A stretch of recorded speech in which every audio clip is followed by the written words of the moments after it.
Zerbitzuen sektoreko establezimendurik baduzu, egin ezazu zure ekipoaren inventarioa.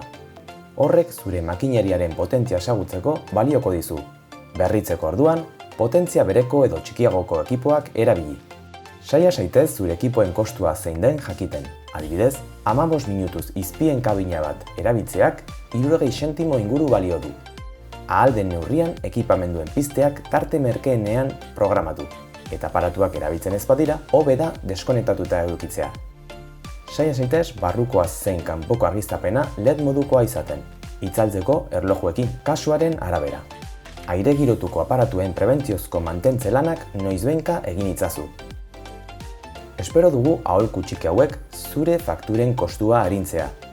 Gogoratu, Oarsoaldeko Energia Bulegoan herritarrei laguntzen diegula fakturak optimizatzen, baita laguntza ekonomikoei buruzko informazioa eta energia inguruko prestakuntza ematen ere.